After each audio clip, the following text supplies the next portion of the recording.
They thought they were just exploring the loneliest house in America, a crumbling mansion on a wind-swept island where no one had lived for 50 years. But when this elderly couple finally opened the rusted safe hidden behind a century-old bookshelf, they discovered $290 million and a secret that would change their lives forever. Before we dive into the story, make sure to smash subscribe because tomorrow we have an extra special story for you that will blow your mind.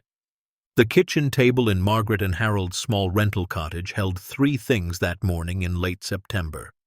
2 cups of weak coffee gone cold, a stack of medical bills highlighted in angry yellow marker, and a photograph torn carefully from a travel magazine someone had left at the clinic. The photo showed a house, solitary and defiant, perched on a rocky cliff surrounded by nothing but gray ocean and endless sky. Beneath it, the caption read in small print, "America's Loneliest House, abandoned for 5 decades on Mercy Island, Maine."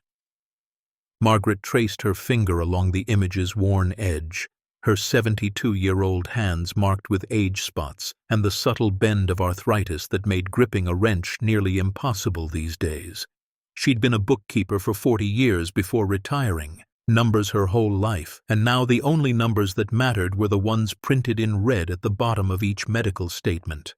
Across from her, Harold adjusted his reading glasses with fingers that trembled slightly, squinting at the bills they'd been avoiding for 3 weeks straight. His 74 years sat heavy on his shoulders lately, especially since the emergency heart surgery 6 months ago that had drained their retirement savings down to $4,216. He knew the exact amount because he checked their account every morning, watching it tick down with each automatic payment, each prescription refill, each week of merely existing. "We could go," Margaret said quietly, her voice barely louder than the hum of their old refrigerator.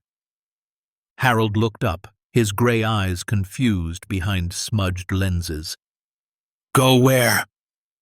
She tapped the photograph with one finger. "Here. To this place. One last adventure before." She didn't finish the sentence. They both knew what she meant. Before the money ran out completely. Before the house they'd lived in for 38 years got sold to pay the creditors circling like patient vultures. Before their daughter Emma had to take them in like elderly children who couldn't manage on their own. Before they became burdens instead of the providers they'd always been. Harold picked up the magazine page, studying the image more closely. The house looked like something from a ghost story his grandmother used to tell, Victorian in style, with tall windows that stared out like hollow eyes across the Atlantic. It sat on a small island, barely more than a rocky outcrop, accessible only by boat when the weather cooperated and the sea decided to allow passage. No neighbors for miles in any direction, no roads leading in or out, no power lines connecting it to the mainland, just rock, wind, salt air, and the relentless ocean that had tried to reclaim it for half a century. "That's crazy," he said, but his eyes didn't leave the photograph. There was something about it, something haunting and beautiful at the same time. The house refused to fall despite decades of abandonment. It stood tall against elements that would have destroyed lesser structures. There was dignity in that stubborn survival. Margaret smiled for the first time in weeks, the expression feeling foreign on her face after months of worry lines and sleepless nights. "We've been sensible our whole lives, Harold. 62 years of marriage, and we've never done one truly crazy thing."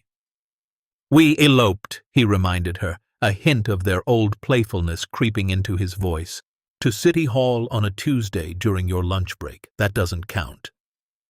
She reached across the small table and took his weathered hand, feeling the calluses from a lifetime of construction work, the scars from 1,000 small injuries, the warmth that had comforted her through 6 decades of joy and sorrow. "I'm not ready to give up yet. Not on us. Not on feeling alive before we're gone." Harold was quiet for a long moment, his thumb stroking the back of her hand in the unconscious gesture that had become their private language over the years. Outside their window, fall leaves scattered across the cracked driveway of the cottage they'd been renting since selling their home to cover the first round of medical expenses. Inside, the walls seemed to press closer every day, heavy with bills and diminishing options. Finally, he folded the medical statements and pushed them aside with deliberate finality. How would we even get there? Margaret felt her heart lift for the first time since the doctors had wheeled Harold into surgery. I don't know, but that's never stopped us before. By the following week, through a combination of stubborn determination and multiple phone calls to tourist offices along the Maine coast, they'd figured it out. A local fisherman named Thomas Brennan, grizzled and sun-worn from 50 years on the water, agreed to take them to Mercy Island for $200. When Margaret called to confirm, she could hear the skepticism in his gravelly voice. You know there ain't nothing out there but wind and ghosts, right? Thomas said. House been empty since 1973. Owner died alone in that place. No family to claim it. State tried to auction it off twice, but nobody wanted land you can't even build on properly. Margaret gripped the phone tighter. Why wouldn't anyone want it? Thomas laughed, a sound like rocks tumbling in surf. Too remote, too expensive to maintain with supplies needing to come by boat. And folks say it's cursed. 3 different people tried to live there after the old man died. None of them lasted more than a month. Said the isolation drove them mad, hearing nothing but waves and wind day after day. One guy claimed he could hear voices in the walls. Course he was drunk most of the time, so take that for what it's worth. Margaret wrote down the details, her bookkeeper's precision taking over. When can you take us? Weather's supposed to hold this Saturday, but I'm telling you straight, ma'am, you're making a mistake. That island, it ain't meant for people anymore. We'll be fine, Margaret said with more confidence than she felt. We're just visiting, looking around. We won't stay long. Uh-huh, Thomas said, clearly unconvinced. Meet me at Harborside Marina, dock 7, 6 in the morning. Bring warm clothes. Ocean gets cold this time of year, and that wind off the water will cut right through you. They spent the next 3 days preparing. Harold dug their old camping backpacks out of the storage unit where most of their belongings now lived, boxed up and gathering dust. Margaret packed practical items, flashlights with extra batteries, a first aid kit, water bottles, protein bars, warm layers, rain gear, and the emergency medications Harold needed to carry everywhere now. She also packed the photograph of the house, though she couldn't quite explain why. Maybe as a talisman, maybe as proof they'd actually done something spontaneous for once in their careful, measured lives. Emma called Thursday evening, her voice tight with worry. Mom, please tell me you're not really doing this. Margaret tucked the phone between her shoulder and ear while folding Harold's winter jacket. We're really doing this. You're 72 years old. Dad just had major surgery. What if something happens out there? What if he has another cardiac event on some abandoned island with no medical facilities? Then at least it'll happen while we're living, not while we're sitting in this cottage waiting to die, Margaret said quietly. Silence on the other end of the line. Then Emma's voice, thick with tears. I can't lose you both. Not yet. I'm not ready. Margaret's own eyes burned. Sweetheart, we're not trying to be reckless. We're trying to remember what it felt like to be brave. Your father and I, we've been so focused on being responsible, on doing the right thing, on not being a burden, that we forgot how to just be. This house, this island, it's calling to something in us. I can't explain it better than that. Promise me you'll be careful. I promise. We're only going for the day. Thomas is picking us up again before sunset.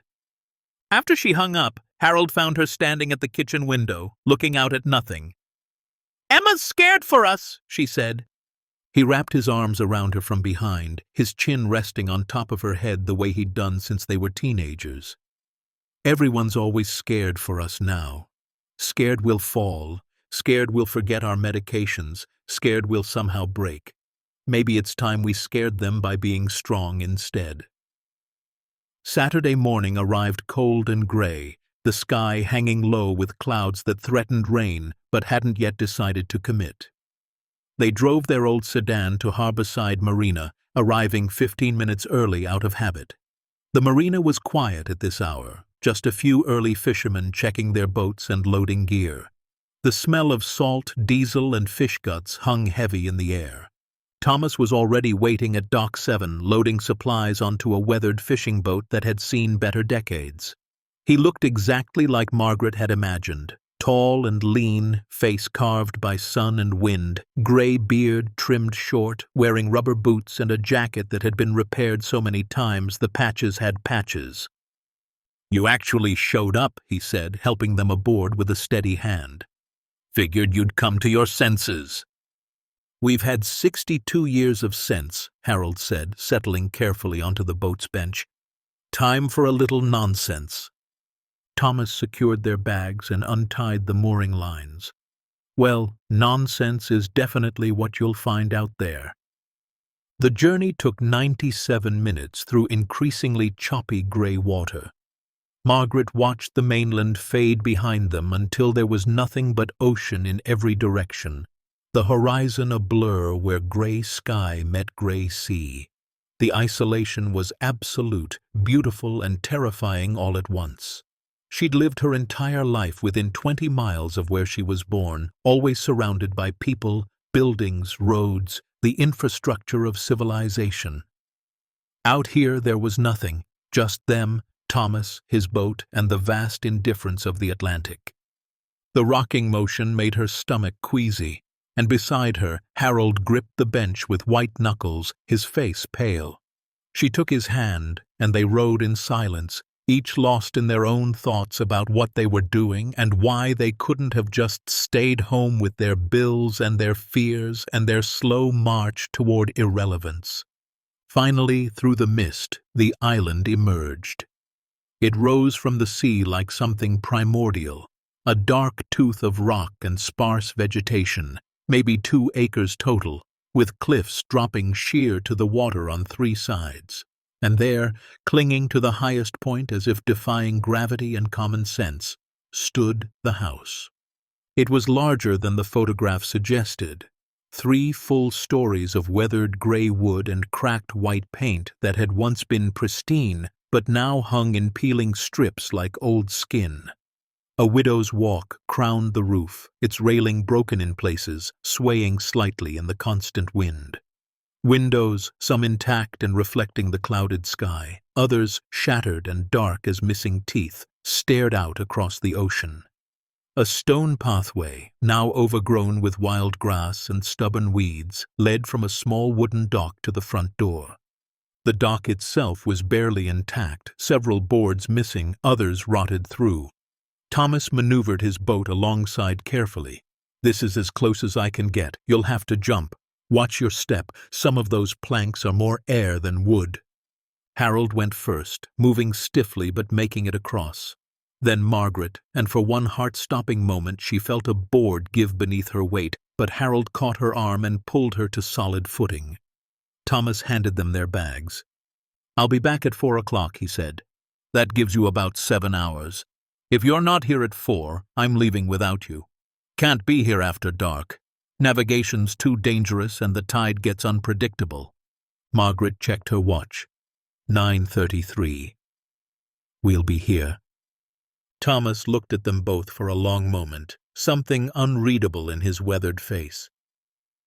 "I've been running these waters for 50 years, seen a lot of strange things, heard a lot of stories. That house up there, it's got a feeling to it. Can't explain it better than that. Just a feeling. You understand me?" Harold nodded. "We understand. Keep your phone on. Sometimes you can get a signal if you're up high enough." But his tone suggested he didn't believe it.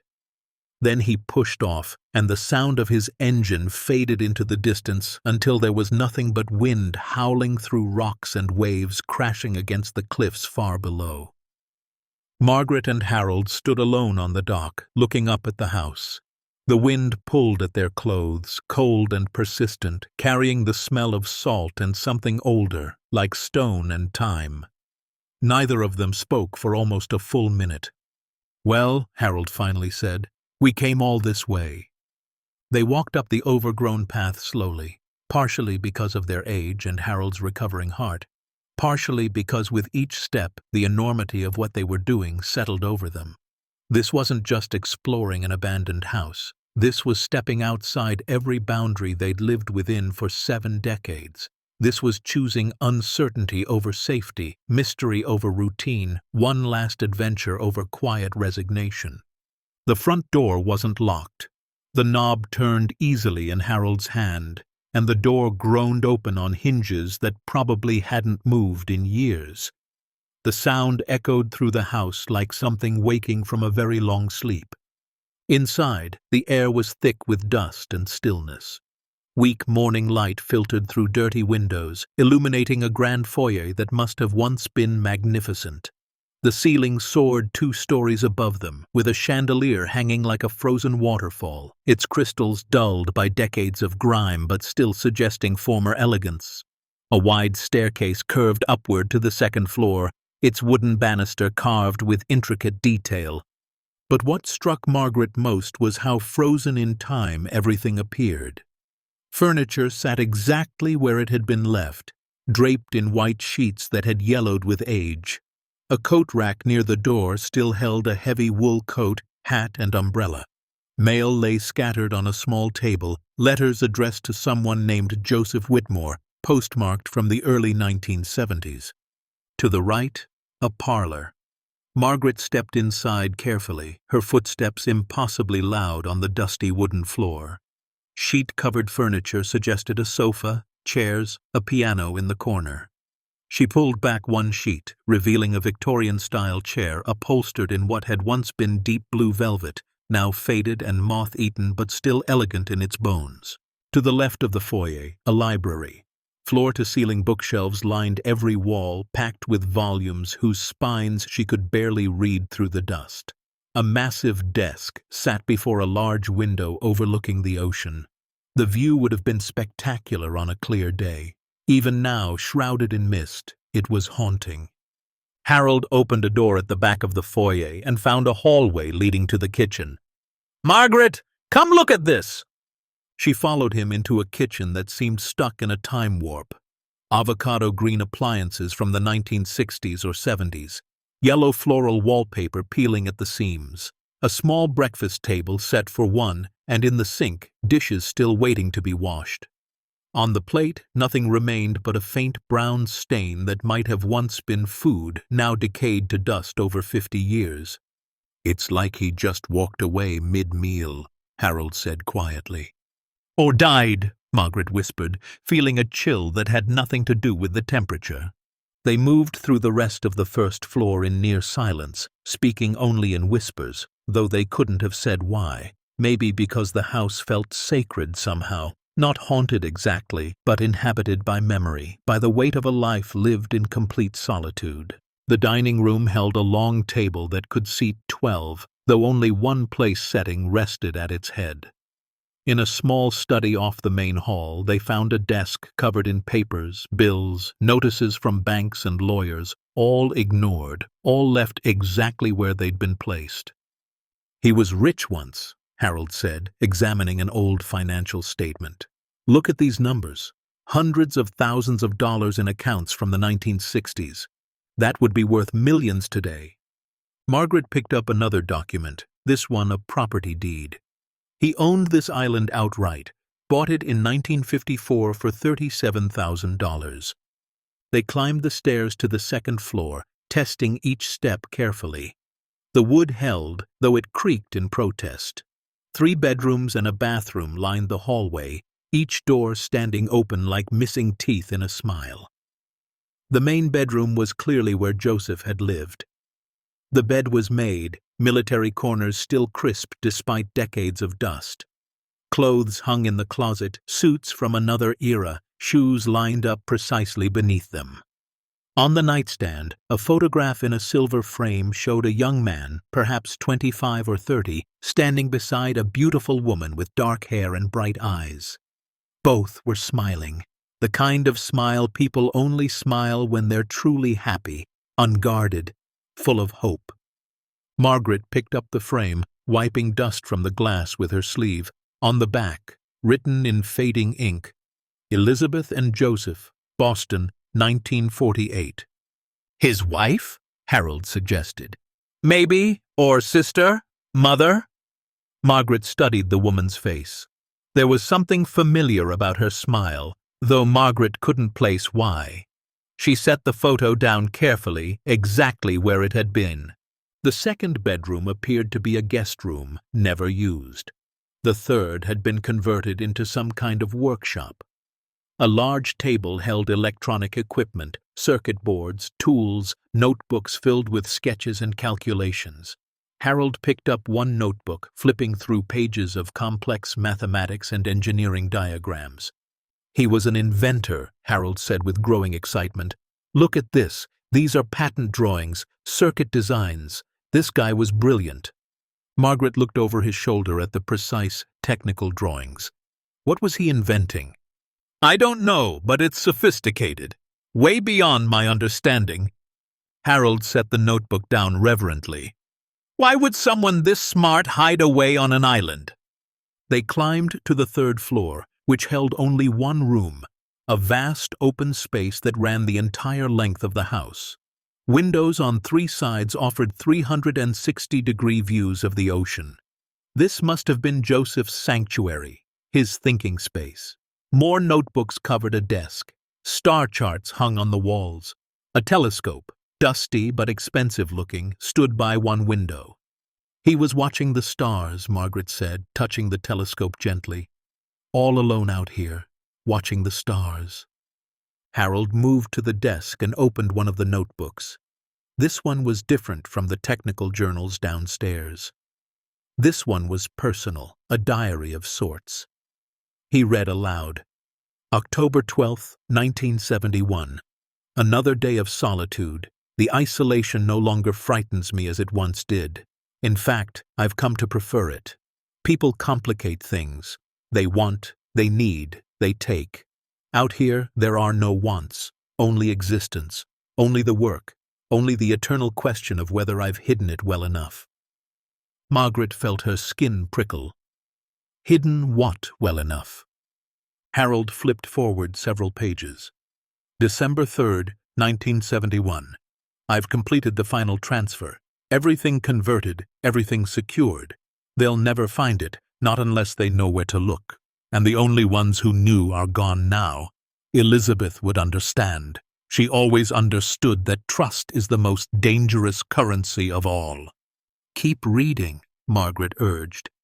Harold scanned ahead. May 9th, 1972. I've made my peace with dying alone. Perhaps it's fitting. I created alone, I lived alone, I should end alone, but I wonder sometimes if anyone will ever find what I've left. If anyone will understand that I wasn't hiding it from greed but from fear. Fear of what people become when they chase money. Fear of losing what little remained of my life's meaning. They looked at each other, the same thought occurring to both of them simultaneously. Joseph had hidden something valuable, something he feared others would fight over. We need to search this house more carefully, Margaret said. They spent the next 2 hours going through every room again, this time not as tourists in someone else's abandoned life, but as treasure hunters, though neither wanted to admit it. They checked beneath loose floorboards, behind paintings, inside closets, under furniture.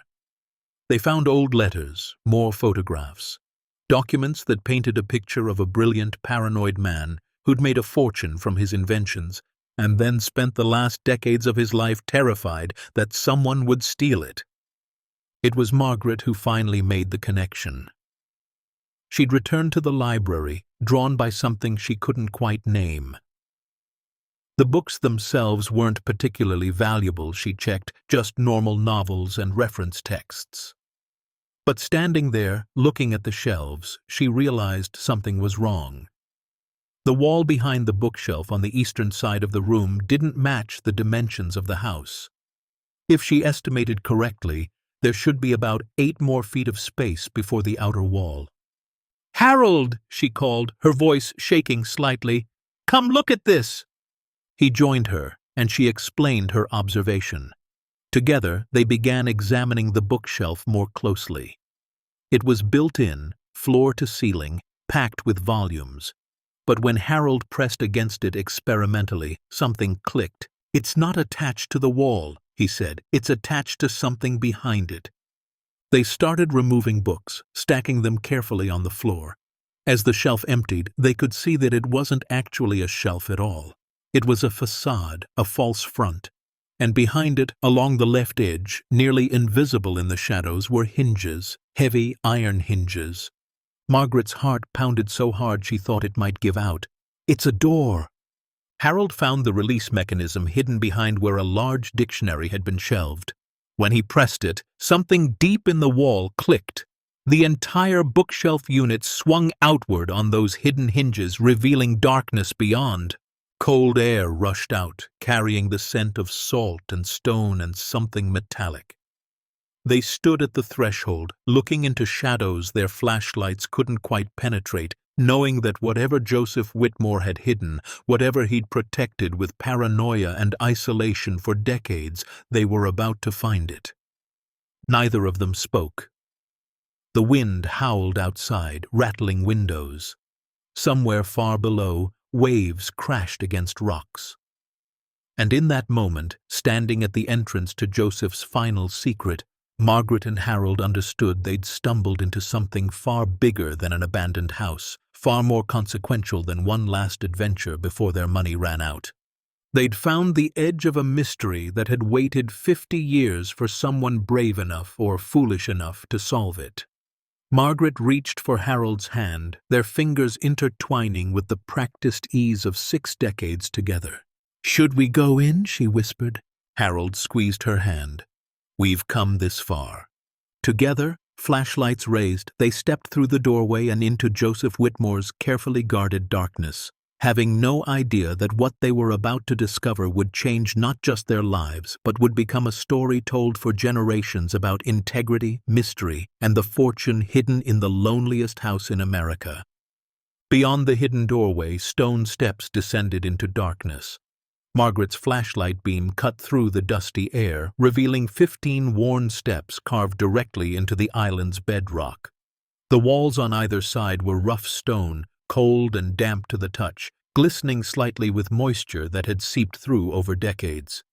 "Careful," Harold said, his voice echoing strangely in the confined space.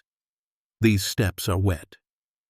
They descended slowly, Margaret's hand trailing along the wall for balance, while Harold gripped the metal railing that had been bolted into the stone, testing each step before putting his full weight down.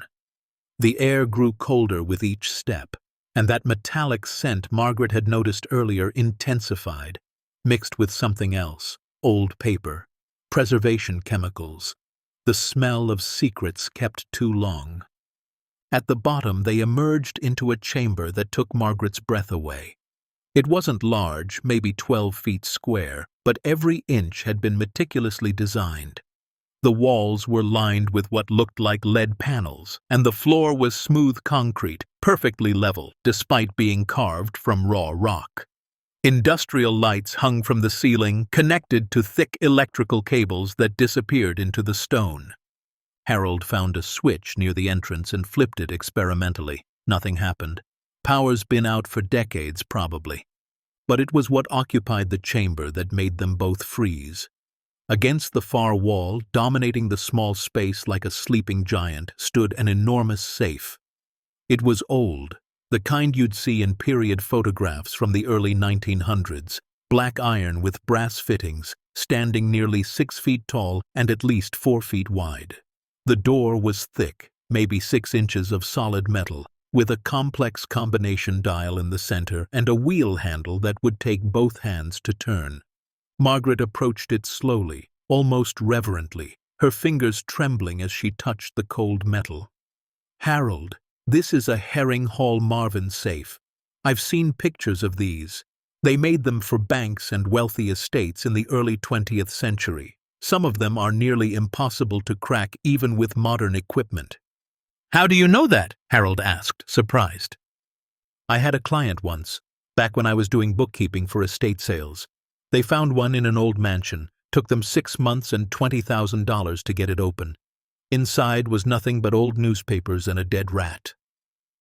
She ran her hand along the safe's surface, feeling the slight rust, the imperfections in the metal. But Joseph went to enormous lengths to hide this one. He wouldn't have done that for newspapers. Harold examined the chamber more carefully. Along one wall, built into alcoves carved from the rock, were metal filing cabinets. He opened the first one and found it packed with manila folders, each carefully labeled in precise handwriting. He pulled one out at random. Patent filing, Aviation Systems, March 1956. Margaret joined him, opening another cabinet. These are all his patents, hundreds of them. She flipped through a folder, scanning the technical documents inside. Guidance systems, communications equipment, radar improvements. Harold, these are military applications. He was designing weapons systems.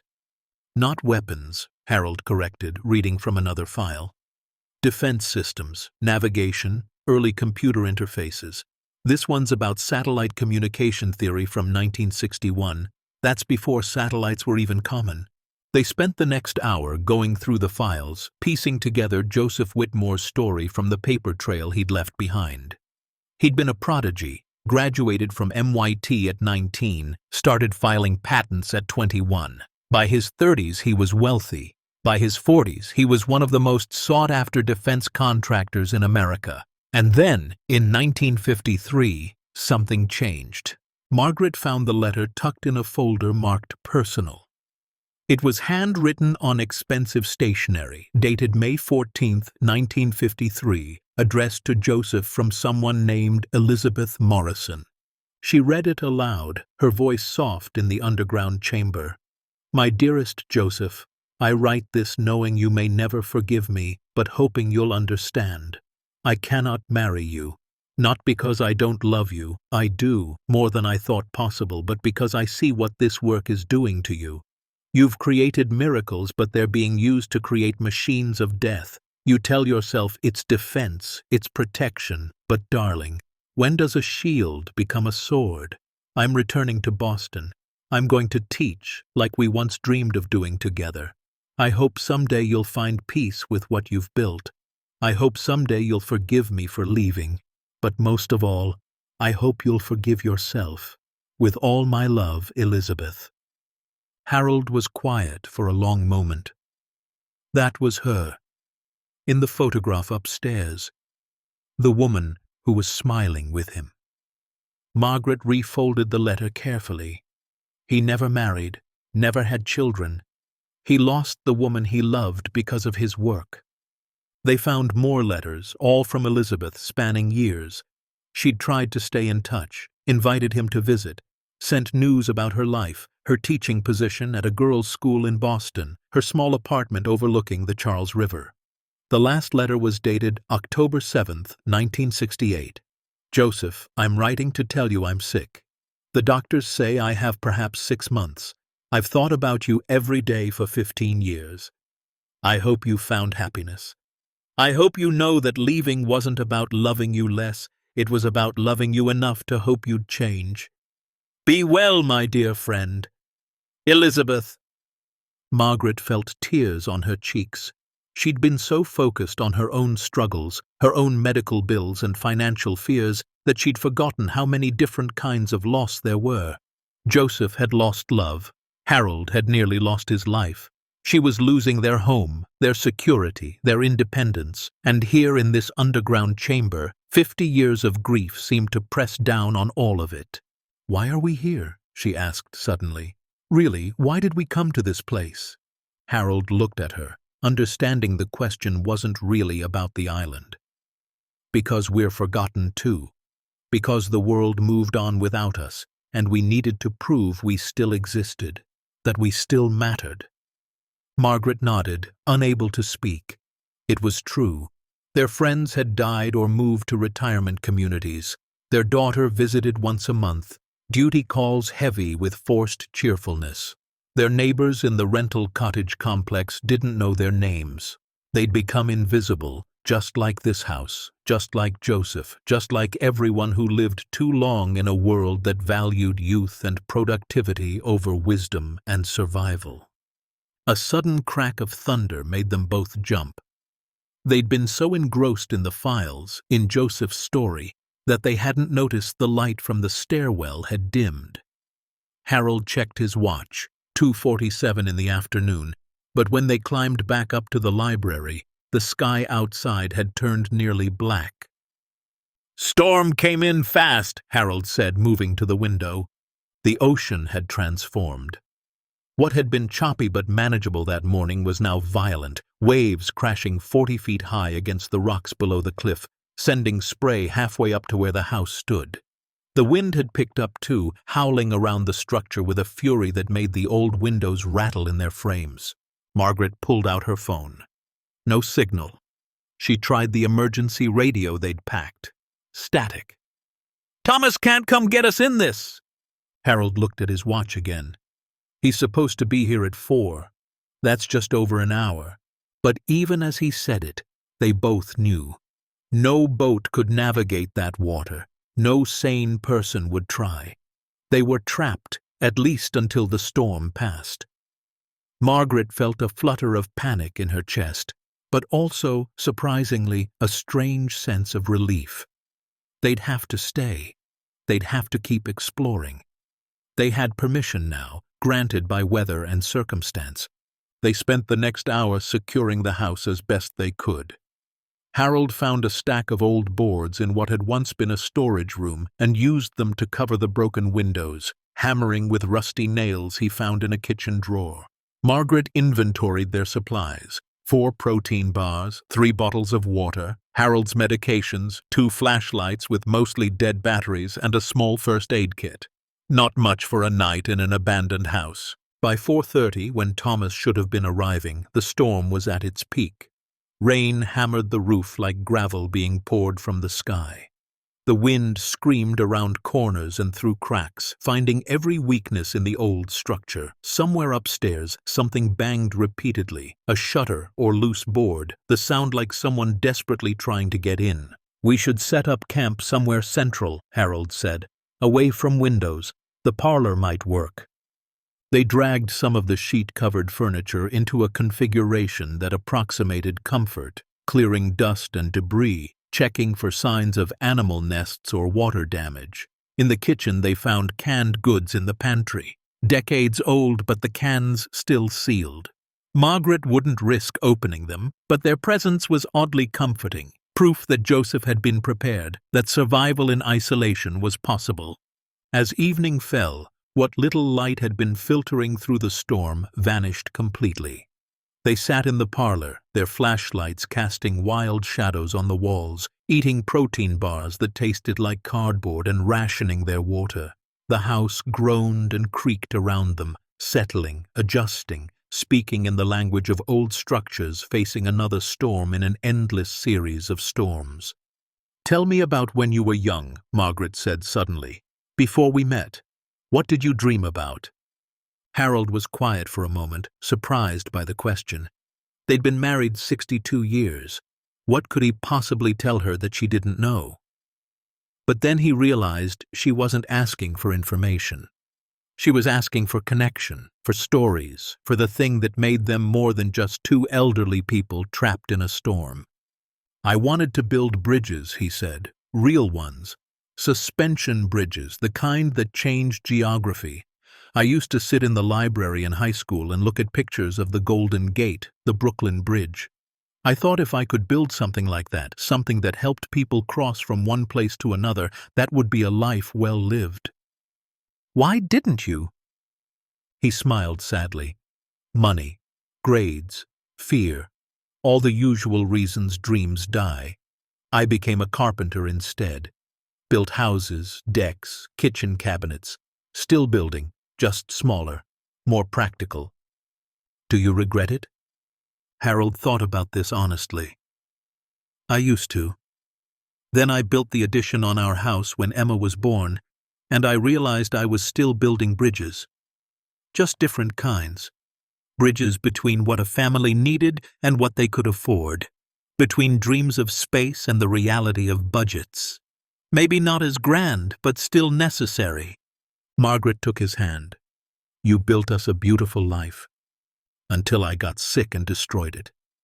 You didn't destroy anything, she said firmly. Hearts fail, bodies break. That's not failure. That's just being human. They sat in silence for a while, listening to the storm. Then Harold asked, What about you? What did you dream? Margaret laughed softly. I wanted to be invisible. Isn't that strange? But I was the middle child of 7, the quiet one, the one everyone forgot at school pickups and birthday parties. So I dreamed of being so invisible I could go anywhere, see anything, be completely free because no one was watching. And I became a bookkeeper, spent 40 years making myself invisible in numbers, hiding in columns and ledgers where no one looked too closely. She paused. I think maybe I got my wish. Maybe I'm so invisible now I've disappeared even to myself. I see you, Harold said quietly. I've always seen you. They held each other as the storm raged, two people who'd spent a lifetime being practical, being responsible, being everything except brave, now trapped in the loneliest house in America, finally allowing themselves to be vulnerable. Around midnight, Harold fell asleep sitting up, his head on Margaret's shoulder, breathing steady despite the storm. She sat awake, her flashlight beam tracing patterns on the ceiling, thinking about Joseph Whitmore, about his inventions and his isolation, about Elizabeth Morrison and the love letter that ended with I hope you'll forgive yourself. Everyone needed forgiveness for something. Joseph needed it for building weapons. Elizabeth needed it for leaving. Margaret needed it for feeling like a burden. Harold needed it for getting sick. Maybe that's what drew them to forgotten places, the hope that somewhere in the abandonment and decay there might be absolution. Around 2 a.m, the storm began to ease. The wind dropped from a scream to a howl to a moan. The rain softened from hammering to pattering to a gentle drip. Margaret gently moved Harold to a more comfortable position on the couch and stood, stretching her aching back. She couldn't sleep. The house was too strange, too full of ghosts. She picked up her flashlight and began to wander, careful to stay quiet. Back through the kitchen, up the main stairs to the 2nd floor, down the hallway past the bedrooms they'd explored earlier. At the end of the hall was a door they hadn't tried yet, smaller than the others, almost easy to overlook. Margaret turned the knob. It opened onto a narrow staircase leading up. The 3rd floor, where they'd found Joseph's observatory and his personal journals. She climbed slowly, her flashlight beam bouncing with each step. At the top, the vast open room with its windows on 3 sides now showed the aftermath of the storm. Clouds were breaking apart, revealing patches of stars. The ocean below had calmed to a heavy roll, still dangerous but no longer murderous. Margaret walked to the desk where they'd found Joseph's diary. She sat in his chair, which creaked under her weight, and opened the journal to a page they hadn't read. The entry was dated March 19, 1973, just weeks before Joseph had died, according to the newspaper clipping they'd found. She read by flashlight, I've made my final arrangements today. Everything secured, everything hidden. If I'm right about human nature, and I've spent 50 years studying it, they'll tear this house apart looking. They'll fight over the land. They'll hire lawyers and detectives. They'll assume I left instructions, a map, a clever riddle. But I've learned the best hiding places are the ones in plain sight. The answer is in the beginning. Mother taught me that. Elizabeth understood it. Everything we need to know, we learn in childhood, before the world teaches us to complicate things. I'm tired now. Tired of being brilliant, tired of being alone, tired of protecting what everyone wants to take. Perhaps whoever finds it will be someone who doesn't need it desperately, someone who chooses honesty over greed. I suppose we'll see. Even genius can't predict the human heart. Margaret read the passage 3 times. The answer is in the beginning. Joseph had written that before. What did it mean? She looked around the room more carefully. Along one wall were framed photographs she hadn't examined closely earlier. She walked to them now, studying each one. Joseph as a baby, held by a young woman, Elizabeth Morrison, his mother. Joseph as a boy, maybe 7, standing in front of a house with a number visible on the door, 1115. Joseph as a teenager, accepting some kind of award, the plaque dated 1916. Joseph as a young man with Elizabeth again, both of them standing in front of MWT's main building. Margaret's breath caught. The beginning! She grabbed the journal and ran back downstairs as quickly as her 72-year-old legs would carry her. Harold! She shook him awake. Harold, I think I know how to open the safe. He jolted awake, confused. What? What time is it? I don't care what time it is. I figured it out. The answer is in the beginning. It's not a riddle. It's instructions. We need to find Joseph's beginning. His birth. His childhood. His mother. They went back down to the hidden chamber, both fully awake now despite the early hour. The safe stood exactly as they'd left it, immovable, impenetrable, holding secrets that had waited 50 years. Harold examined the combination dial. It's 12 numbers. What would be 12 numbers from his beginning? Margaret thought fast. His birthday? The photograph upstairs, the one of him as a baby, was dated on the back. I saw it. April 3rd, 1900. They tried variations. 0403-1900. Nothing. 19000403. Nothing. They tried adding the house number from the childhood photo, 111-50403. Still nothing. We're missing something, Margaret said, frustration building. They'd come so far, found so much. They couldn't fail now. Harold sat back thinking. What else is in the beginning? What else did his mother teach him? Margaret remembered the letter Elizabeth Morrison had written to Joseph, the one about teaching. She ran back up to get it, her lungs burning by the time she reached the underground chamber again. Listen, she gasped, reading. I hope you'll find peace. I hope you'll forgive me. But most of all, I hope you'll forgive yourself. She looked at Harold. 3 hopes. 3 things she wanted for him. How does that help? I don't know. But everything comes back to his mother. The photographs, the letters, the way he talks about her in the journals. Margaret paused, remembering something else. When we were in his bedroom, there was a photograph on the nightstand, Elizabeth and Joseph, and there was a clock on the wall behind them. It showed a time. They ran back upstairs, Harold's chest heaving with exertion that worried Margaret, but he waved off her concern. In Joseph's bedroom, they found the photograph again. Margaret held her flashlight close, squinting at the details in the background. 11:15, she said. The clock shows 11:15. Birth time, Harold suggested. Maybe. They rushed back down. Harold tried. 111-50403-1900. 12 digits. He held his breath and turned the wheel handle. Nothing. Margaret wanted to scream. They were so close. She could feel it. Think. What are we missing? The beginning. His mother. Elizabeth Morrison. Morrison, Harold said suddenly. That's her maiden name. What if we need her birth year too? They went back through the files, searching for any mention of Elizabeth's birth. Finally, in a family Bible they found in Joseph's bedroom, tucked in a drawer. Elizabeth Grace Morrison, born June 22nd, 1882. That's it, Margaret breathed. His birth time, his birth date, her birth year, the beginning of both of them.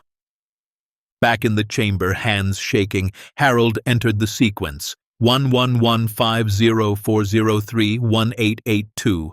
12 digits. Birth time, birth date, mother's birth year, the beginning. He turned the wheel handle. For a moment nothing happened and Margaret's heart sank. Then deep within the safe's mechanism something engaged. metal ground against metal. Gears that hadn't moved in 50 years began to turn. The sound echoed through the stone chamber like thunder, and with a final decisive click, the locking mechanism released. The safe door swung open slowly, hinges groaning in protest. What happens next will turn this night upside down, reveal a truth nobody expected, and remind us why sometimes the quietest voices carry the most power. Stay tuned to see what happens next. If you're enjoying the story, please like, share, and subscribe for more. Margaret and Harold stood frozen, staring into the safe's interior. Their flashlight beams cut through the darkness, illuminating stacks and stacks of leather portfolios, wooden crates, and sealed metal containers, all arranged with the same meticulous precision that Joseph had applied to everything in his life. Harold reached in first, his hands trembling as he withdrew the top portfolio. The leather was soft, well-maintained despite the decades.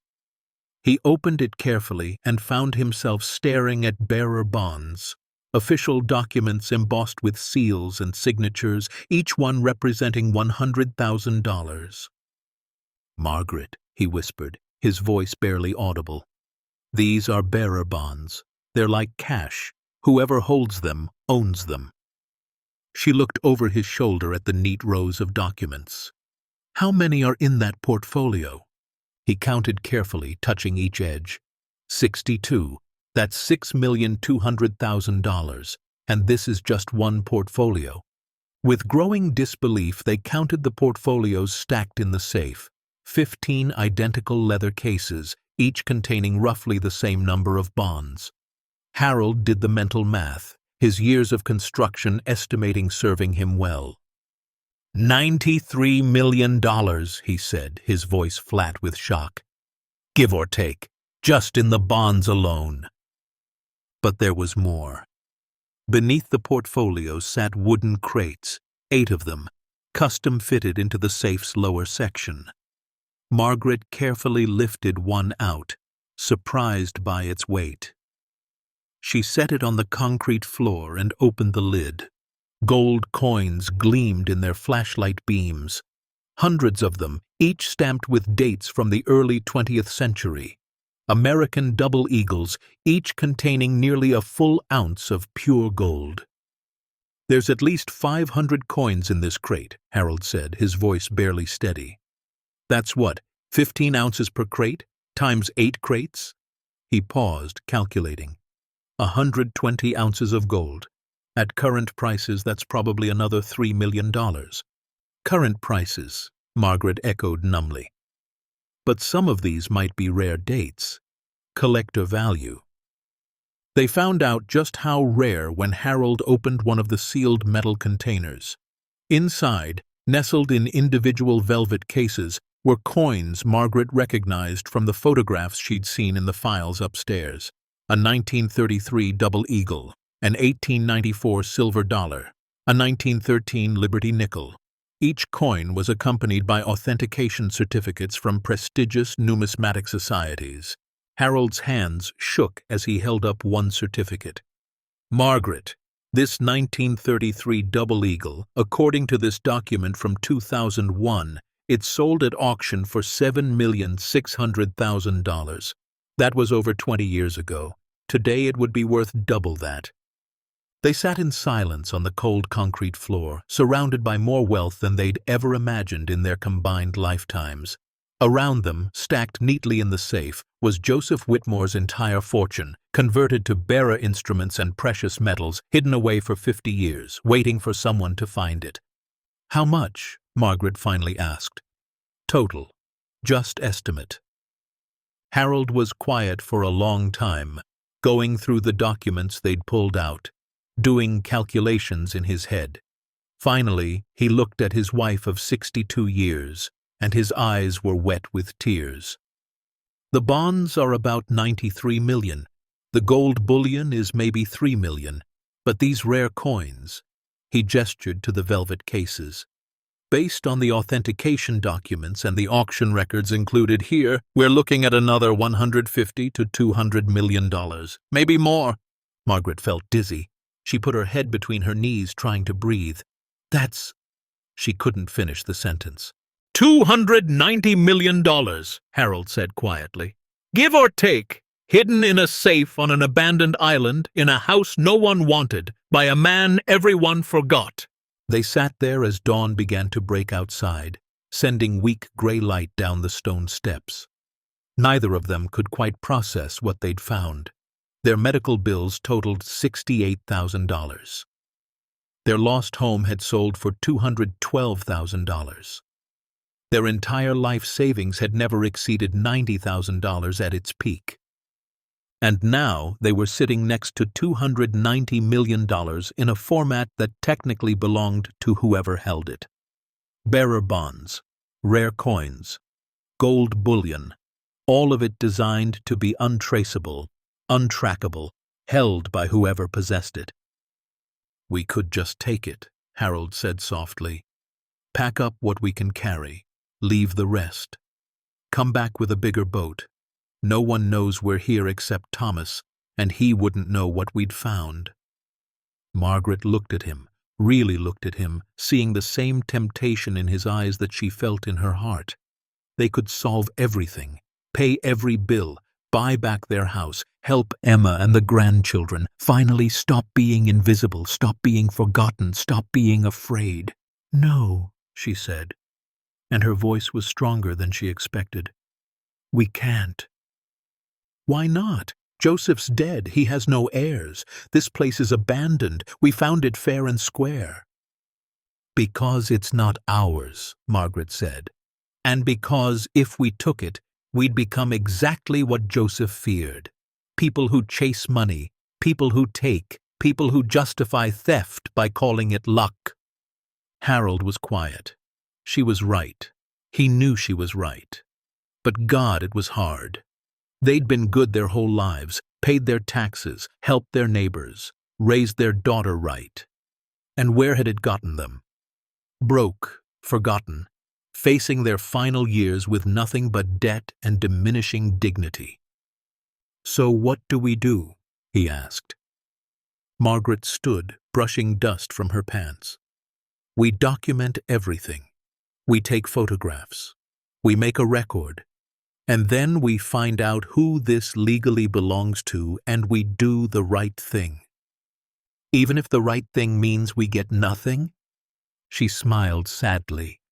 Especially then, because that's what makes it right. They spent the rest of that morning, as the storm fully cleared and weak sunlight finally broke through the clouds, carefully documenting the safe's contents. They took hundreds of photographs with Harold's old phone.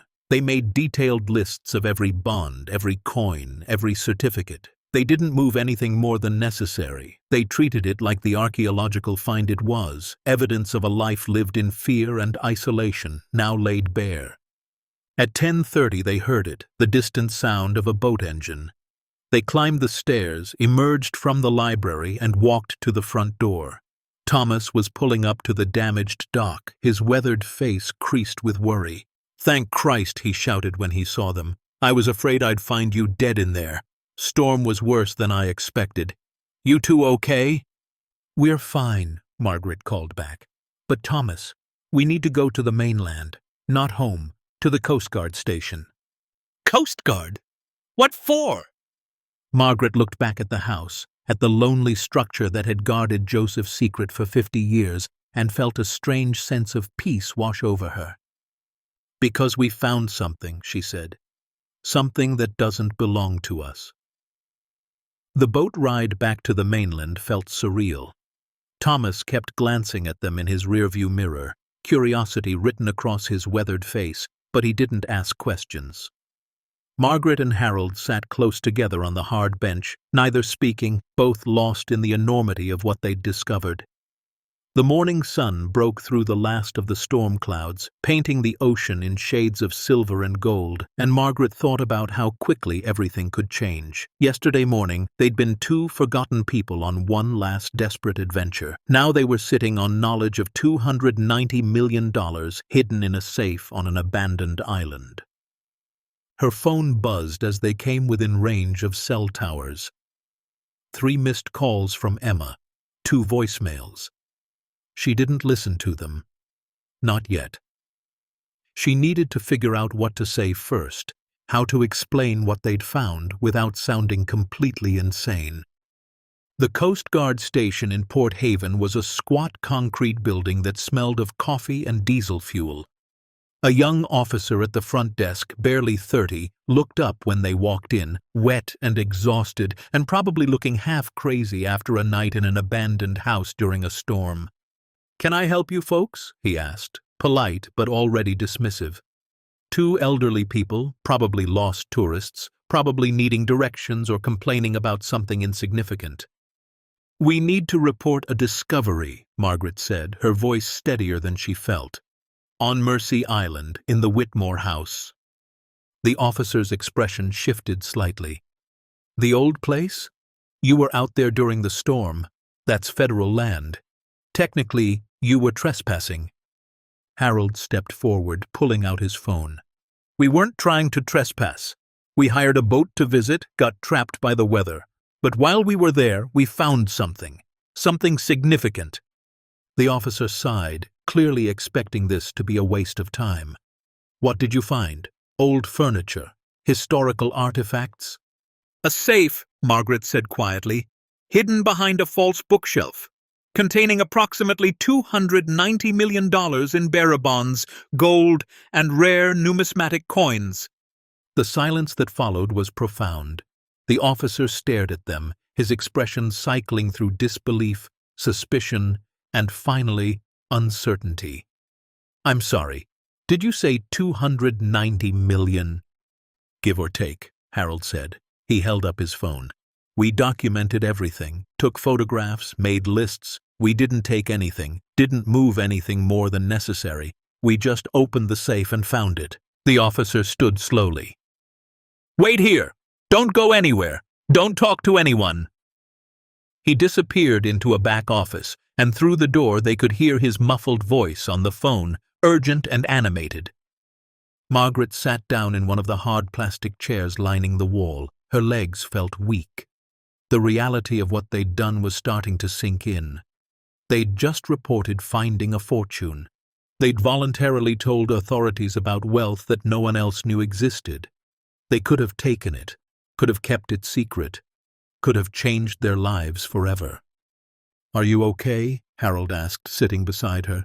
"I don't know," she admitted. "I keep thinking about the bills sitting on our kitchen table, about the house we lost, about Emma working 2 jobs to help us. We could have solved all of that in one moment." "We still might," Harold said, but his voice lacked conviction. "If this goes the way it should, there might be a finder's fee, treasure trove law or something."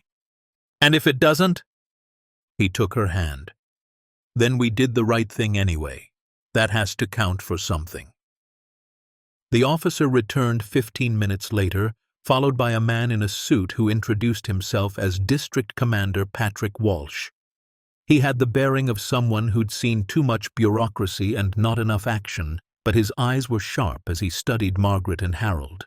"I'm going to need you to tell me everything," Walsh said, sitting across from them. "From the beginning, why you went to the island, what you found, and why you're reporting it now instead of keeping quiet." So they told him. About the photograph in the magazine, about being broke and scared and wanting one last adventure before they disappeared completely. About Thomas taking them to the island. About the storm trapping them. About finding Joseph's hidden chamber and the journals and the safe. About the combination puzzle and the fortune inside. Walsh listened without interrupting, making notes on a yellow legal pad. When they finished, he was quiet for a long moment, studying them both. "You understand," he finally said, "that by reporting this, you've created a tremendous legal complexity. Bearer bonds belong to whoever holds them, but they were on federal land, in an abandoned estate that was never properly probated. There will be claims from the government, from the state of Maine, possibly from distant relatives of Joseph Whitmore, if any exist. This could take years to sort out." "We understand," Margaret said. "And you also understand that you could have kept this quiet, taken what you could carry, Come back later for more. No one would have known. Thomas didn't see what you found. We had no idea that safe existed. We know, Harold said. Walsh leaned forward. So why? Why are two people who are clearly struggling financially voluntarily giving up a potential fortune? Margaret was quiet for a moment, thinking about how to answer. Finally, she said, because Joseph Whitmore spent the last 20 years of his life alone on that island, terrified that people would steal what he'd built. He died believing the worst about human nature. Maybe we can't change what happened to him, but we can prove he was wrong. Not everyone is a thief. Not everyone takes. Walsh studied her face, then Harold's. Then he nodded slowly. Okay, here's what happens next. I'm going to send a team to the island to secure the site. You two are going to come with us and show them exactly where everything is. Then you're going to give formal statements. Then we contact Treasury, the State Attorney General, and probably the FBI because fraud involving bearer bonds crosses multiple jurisdictions. This is going to get complicated fast. We expected that, Harold said. What they didn't expect was how fast the news would spread. By that afternoon, after they'd led a Coast Guard team back to Mercy Island and watched them photograph, catalog, and eventually transport the contents of Joseph's safe in sealed containers, reporters had somehow gotten wind of the story. News vans were parked outside the Coast Guard station when they finally made it back to shore at 6 in the evening. Mr. and Mrs. Mitchell! A reporter shoved a microphone toward them as they tried to reach their car. Is it true you found hundreds of millions of dollars on an abandoned island? No comment, Harold said, trying to shield Margaret from the cameras. Why did you report it instead of keeping it? Another reporter shouted. Are you hoping for a reward? We did the right thing, Margaret said, then regretted speaking as the reporters surged forward. The right thing? Can you elaborate? Do you know how much the finder's fee might be? Have you been contacted by Joseph Whitmore's family? Walsh appeared, pushing through the crowd. That's enough. Mr. and Mrs. Mitchell have cooperated fully with authorities and will not be making any further statements at this time. Please respect their privacy. But privacy, Margaret was learning, was a luxury that disappeared the moment you became interesting to the world. By the time they made it back to their rental cottage, exhausted and overwhelmed, their answering machine was full. 17 messages, 3 from Emma, increasingly frantic, 4 from news organizations requesting interviews, 2 from lawyers offering representation, 1 from someone claiming to be Joseph Whitmore's third cousin twice removed, demanding they not touch his inheritance. Harold unplugged the machine. Margaret collapsed onto their worn couch, and for the first time since opening the safe, she let herself cry. Not from sadness exactly, but from the sheer weight of it all. They'd found a fortune, reported it, and now they were trapped in a media circus with no idea if they'd done the right thing or just made the biggest mistake of their lives. Emma arrived an hour later, letting herself in with her emergency key, her face tight with worry and confusion. Mom? Dad? What the hell is going on? I've been seeing your faces on the news. They're saying you found hundreds of millions of dollars? Margaret wiped her eyes. It's true! We found Joseph Whitmore's fortune hidden in a safe on Mercy Island. And you reported it? Emma's voice rose. Mom, do you have any idea what that money could have done for you, for all of us? It wasn't ours, Margaret said quietly. It wasn't anyone's. The man's been dead for 50 years. Emma started pacing, her hands shaking. I've been working 70-hour weeks trying to help you with medical bills. We almost lost the house I grew up in. You're living in this, she gestured at the small, shabby cottage. This place, and you found enough money to change everything and just gave it away? Harold spoke up, his voice gentle but firm. We didn't give it away. We reported it. There's a difference. Is there? Emma's eyes filled with tears. Because from where I'm standing, it looks like you threw away our only chance at security, at not being terrified every month that you won't have enough for medications, at being able to actually retire instead of just being old and broke. The words hung in the air, harsh but true. Margaret felt them like physical blows because Emma was right. They were old and broke. They had thrown away their chance at security. And for what? Integrity? Principle? What did those things matter when you couldn't afford to keep living? Your mother did the right thing, Harold said. We both did. The right thing? Emma laughed bitterly. The right thing would have been taking care of your family, taking care of yourselves, not this noble poverty martyrdom thing you've got going on. She left without saying goodbye, the door slamming behind her loud enough to rattle the windows. Margaret and Harold sat in silence, the weight of their daughter's anger adding to everything else they were carrying. She's not wrong, Margaret finally said. Maybe not, Harold agreed. But we still couldn't have kept it. You know that, right? We couldn't have lived with ourselves. Margaret nodded, but doubt had crept in now, cold and insidious. What if they'd made the wrong choice? What if doing the right thing was actually just being stupid? What if the world didn't reward integrity, only punished those foolish enough to practice it? The next morning brought lawyers. 3 of them showed up at the cottage before breakfast, each offering to represent Margaret and Harold in the coming legal battles over the Whitmore fortune. They spoke in complicated legal terms about finder's fees, treasure trove doctrine, maritime law, and abandoned property statutes. One lawyer, a sharp woman named Patricia Vance, was more direct. Look, I'm not going to blow smoke. This is going to be ugly. The state wants the money. The federal government wants the money. There are already 4 people claiming to be distant relatives of Joseph Whitmore, and there will be more. Everyone's going to fight over this fortune like dogs over a bone. Where do we fit in? Harold asked. That depends on how we argue your case. You found abandoned property and immediately reported it. In most jurisdictions, that entitles you to a finder's fee, typically 10 to 25% of the value. But, she held up a hand, the government could argue you were trespassing on federal land, which might disqualify you, or that bearer bonds are different from regular property, or a dozen other technicalities designed to keep the money in state and federal coffers. So we might get nothing, Margaret said. You might, Patricia admitted, or you might get $30 to $50 million. That's the range we're looking at if we win. The number made Margaret dizzy. Even 10% would be $29 million, enough to solve every problem they'd ever had, enough to help Emma, enough to live comfortably for whatever time they had left. But it wasn't certain. Nothing was certain. They hired Patricia because she at least seemed honest about their chances. Over the next week, as more details emerged and the media frenzy intensified, they began to understand just how complicated their situation had become. Joseph Whitmore, they learned through Patricia's research, had been even more brilliant than his journals suggested. He'd held 237 patents, many of them crucial to early computer and satellite technology. Companies had paid him millions in licensing fees throughout the 50s and 60s.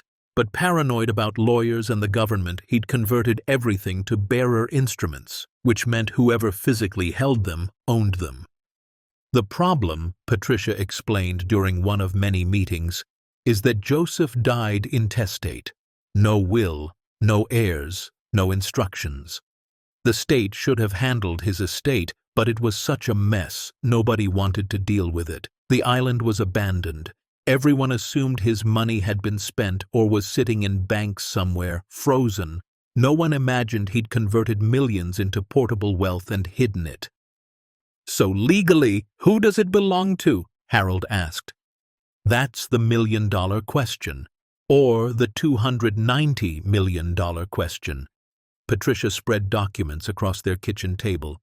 Arguments can be made that it's abandoned property, which would go to the state. That it's found treasure, which could entitle you to a significant portion. That it's federal property because the island technically belongs to the Coast Guard.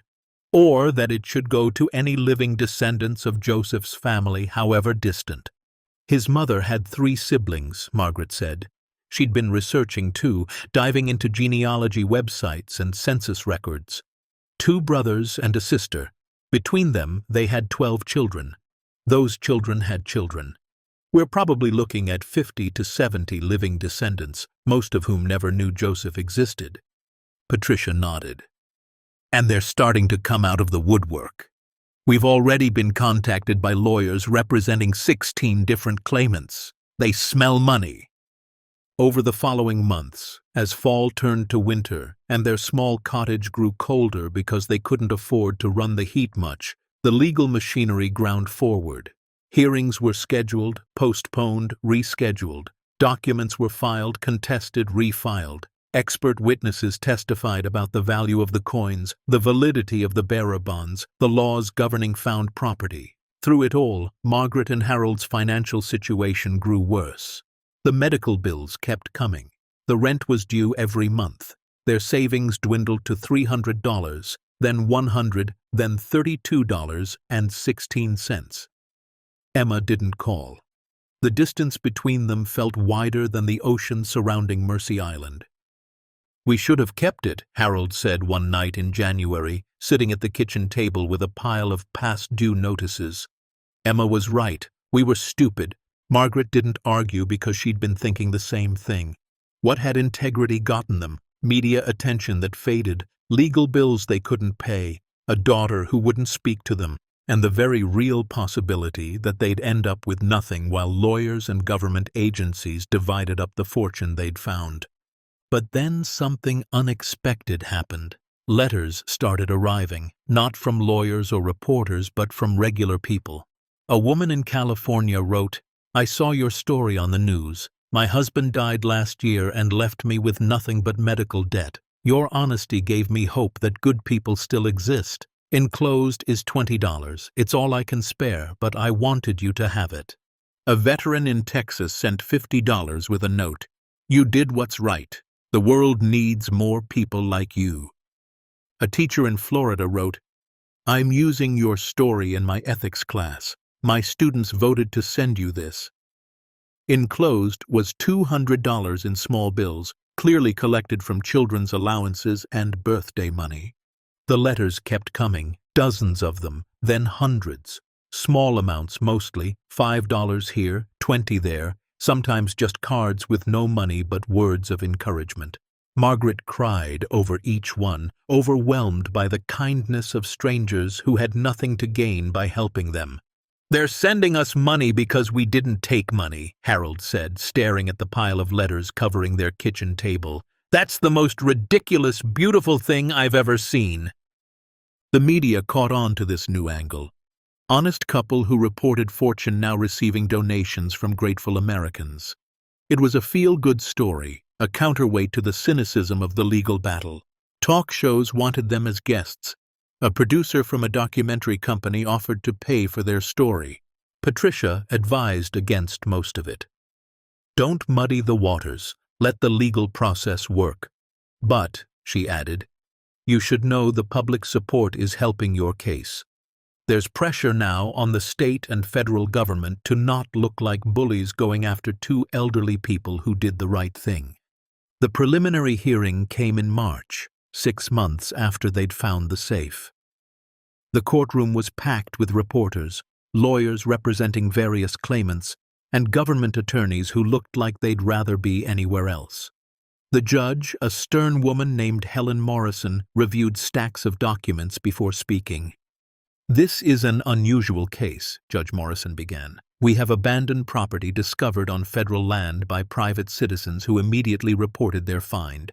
We have competing claims from multiple parties. And we have the question of whether bearer bonds and physical gold should be treated differently than real estate or traditional assets." She looked directly at Margaret and Harold. "Mr. and Mrs. Mitchell, why did you report this discovery instead of keeping it?" Margaret stood, her legs shaky. "Your Honor, because it wasn't ours. We're broke. We have medical bills we can't pay. We're about to lose everything. But taking that money would have meant losing something more important than financial security. It would have meant losing who we are." The judge studied her for a long moment. "Thank you. Please sit." Then she addressed the room. I'm going to make a preliminary ruling that will guide how this case proceeds. The bearer bonds and gold coins discovered by the Mitchells are abandoned property under Maine state law. However, the Mitchells' immediate reporting of the find demonstrates good faith that must be taken into account. She paused, and in that pause, Margaret felt her entire future hanging in the balance. Therefore, I'm ruling that the Mitchells are entitled to present their case for a finder's fee. The exact percentage will be determined after all competing claims are evaluated, but I want to be clear. Judge Morrison's voice hardened. This court will not allow people who did the right thing to be punished for their integrity. Proceed with that in mind. It wasn't a victory, not yet, but it was hope. Real, tangible hope. The full trial took 8 months. 8 months of testimony, expert witnesses, genealogists tracing Joseph Whitmore's family tree, economists valuing the bonds and coins, historians contextualizing the find. Margaret and Harold attended every hearing they could, sitting in the back of the courtroom holding hands, watching lawyers argue over money they'd touched but never claimed. The government's position was clear. The safe was on federal land, therefore its contents belonged to the federal government, minus administrative costs, with a small finder's fee for the Mitchells, perhaps 5%. The state of Maine argued that Joseph Whitmore was a Maine resident when he died, therefore his estate fell under state jurisdiction, and after taxes and fees, the Mitchells might receive 10%. The distant relatives, now numbering 42 verified descendants of Joseph's maternal grandparents, argued that family inheritance laws superseded finder's fee doctrine, and the Mitchells should receive nothing. Patricia Vance, representing Margaret and Harold, argued something different.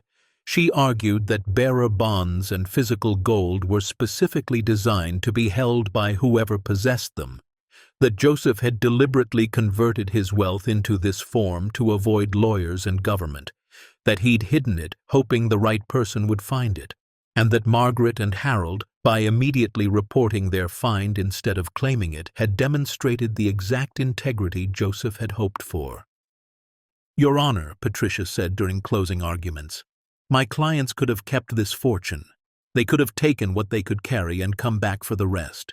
They could have claimed the bearer bonds belonged to them because that's literally how bearer bonds work. But they didn't. They reported it immediately, spent hours documenting everything, and then voluntarily handed over knowledge that could have changed their lives forever."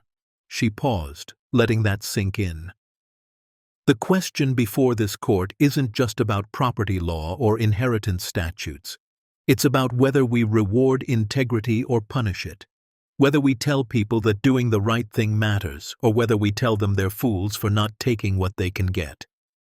The courtroom was silent. Patricia continued. "Joseph Whitmore died alone, convinced that everyone would steal from him. My clients proved him wrong. They deserve more than a token finder's fee. They deserve recognition that character still has value in this world." Judge Morrison took 2 weeks to render her final decision. When the day came, the courtroom was packed again. Emma had come, slipping into the back row without speaking to her parents. Margaret saw her and felt her heart break and heal simultaneously.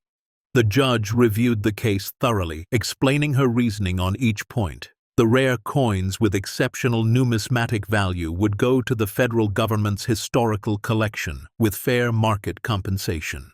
The remaining assets, approximately $220 million after the coins were removed, would be divided. Regarding the allocation of these remaining assets, Judge Morrison said, the court has considered all competing claims. The distant relatives of Joseph Whitmore have no strong legal standing as he died intestate and they had no relationship with him. The state and federal governments have legitimate claims based on property location and estate law. Margaret gripped Harold's hand so tightly her fingers went numb.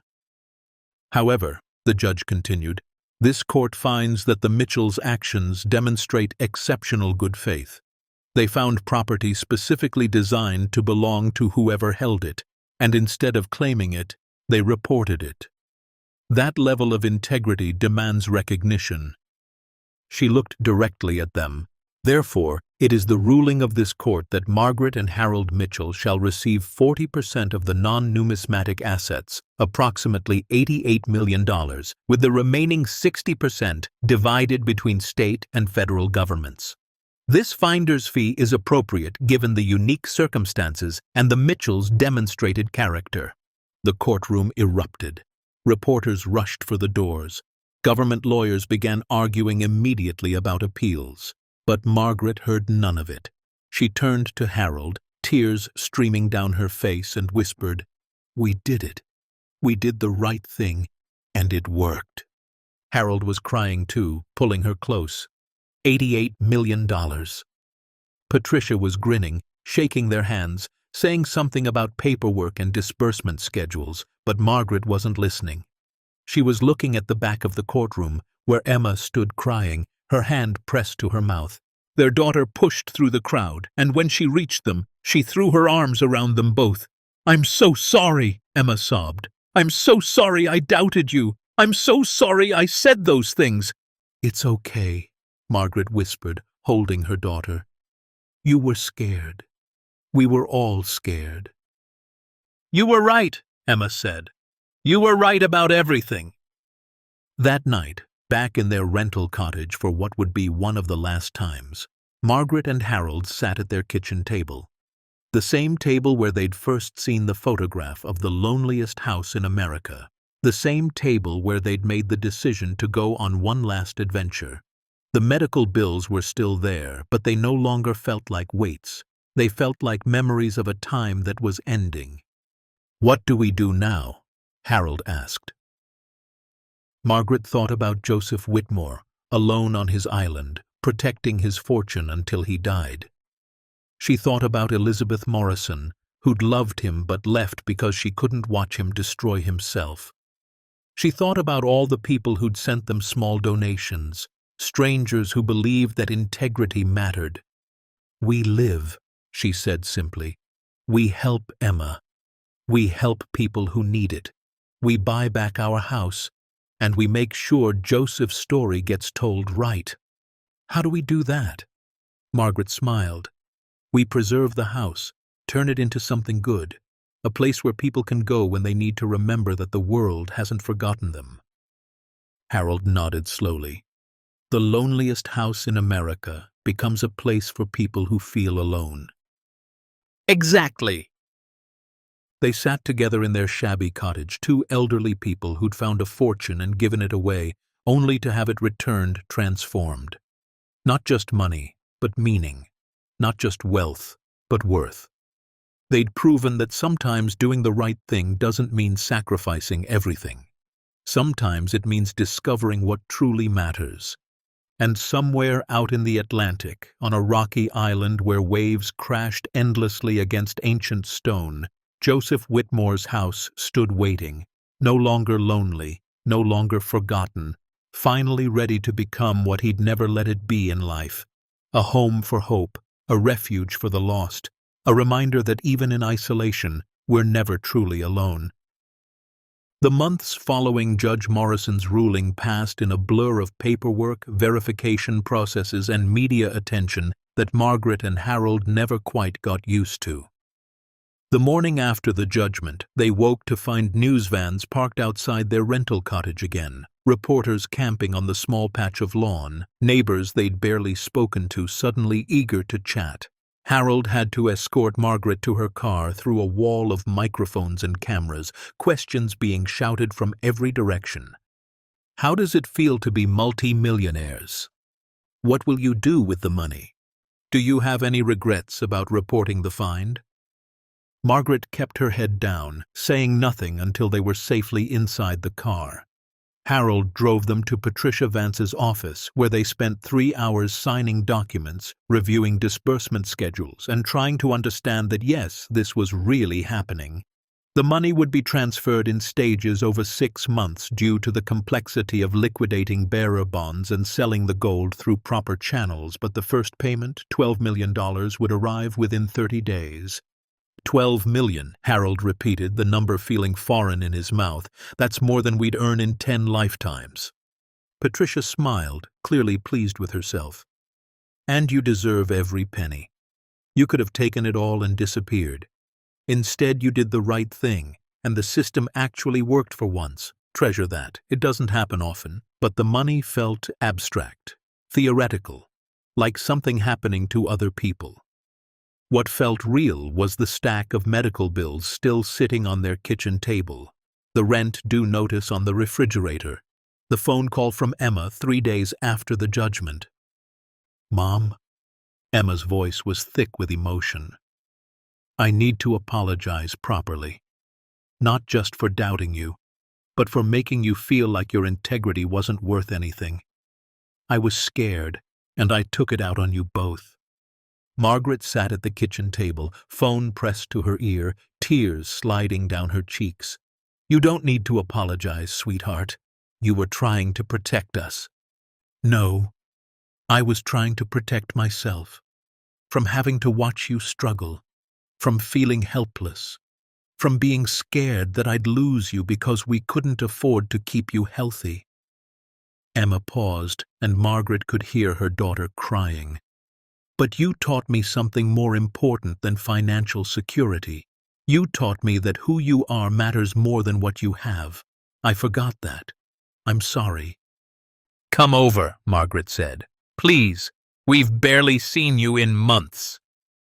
Emma arrived an hour later with her 2 children, Margaret and Harold's grandchildren, Sophia, 14, with her grandmother's quiet determination, Michael, 11, with his grandfather's gentle eyes. The kids had grown so much in the month since Margaret and Harold had seen them, shooting up like weeds, changing from children into young people with opinions and questions.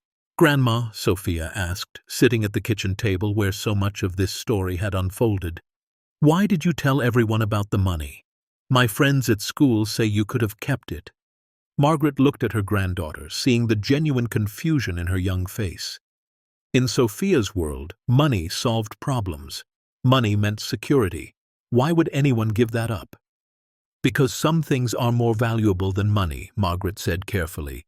"Your character, your integrity, who you are when no one's watching. If we'd kept that fortune, we would have been comfortable, yes, but we would have known every single day that we'd stolen it, that we'd become the kind of people who take what doesn't belong to them." "But it was just sitting there," Michael said. "The old man was dead. No one else wanted it." Harold pulled up a chair, his movements slower these days, but his mind still sharp. "Here's what I learned, buddy. Just because you can take something doesn't mean you should. Just because something is easy doesn't make it right.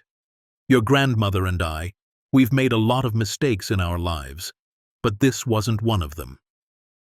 The first payment arrived on April 23rd, transferred electronically into their nearly empty bank account. Margaret was sitting at the computer in the local library. They couldn't afford internet at the cottage when she logged in to check their balance and saw the number $12,037,216. Her hands started shaking. She called Harold, who was waiting in the car outside. "It's here." "How much?" "12 million. Silence on the other end. Then Harold's voice, tight with emotion. "What do we do first?" Margaret looked at the stack of medical bills she'd brought with her, the ones she'd been trying to negotiate down for months. "We pay what we owe." They spent that afternoon in Patricia's office again, this time writing checks. $68,000 to clear all their medical debt. $32,000 for the back rent on the cottage and penalties. $15,000 to reimburse Emma for all the money she'd loaned them over the past year. $5,000 to Thomas, the fisherman who'd taken them to Mercy Island, because none of this would have happened without him. "That's $120,000, Patricia said, making notes. "You have $11,900,000 left from this payment and $60 million more coming over the next 5 months. The numbers were so large they stopped meaning anything. Margaret felt dizzy. "We need to be smart about this. We can't just spend it." "No," Patricia agreed. "You need financial advisors, tax attorneys, estate planners. I can recommend people who specialize in sudden wealth management." "Sudden wealth," Harold repeated, laughing without humor. Is that what this is? Over the next weeks, they assembled a team. A financial advisor named David Chen, who'd worked with lottery winners and understood the psychological challenges of sudden money. A tax attorney named Rebecca Thornton, who structured everything to minimize their obligations while staying completely legal. An estate planner who helped them think about the future, about what would happen to this money when they were gone. The average person who receives sudden wealth loses it within 5 years, David told them during their first meeting. They overspend, overgive, trust the wrong people, or simply can't adjust to having what they never had before. My job is to make sure that doesn't happen to you. They started cautiously. They paid off all their debts first. Then they bought back their house, the one they'd lost to medical bills, paying cash and moving back into rooms filled with 40 years of memories. Emma cried when she walked through the door, seeing her childhood home restored to her parents. They set up trust funds for Sophia and Michael, enough for college and to start their adult lives without debt, but not so much that they'd never learn the value of work. They gave Emma money to quit her second job, to breathe, to stop being so afraid all the time. And then Margaret said the words that would define what came next. We need to do something about the house, Joseph's house. They met with preservation architects, historians, and lawyers who specialized in historical properties. Mercy Island and the Whitmore House technically belonged to the federal government, but it was abandoned, forgotten, budgeted for eventual demolition. Margaret and Harold made an offer. They would purchase the island and house for $5 million, invest another $10 million in restoration and preservation, and turn it into a museum and retreat center dedicated to Joseph Whitmore's memory. The government accepted, probably shocked that anyone would pay real money for a property they'd considered worthless. By July, the paperwork was complete. Mercy Island belonged to Margaret and Harold Mitchell, along with the responsibility of bringing it back to life. The restoration took 18 months.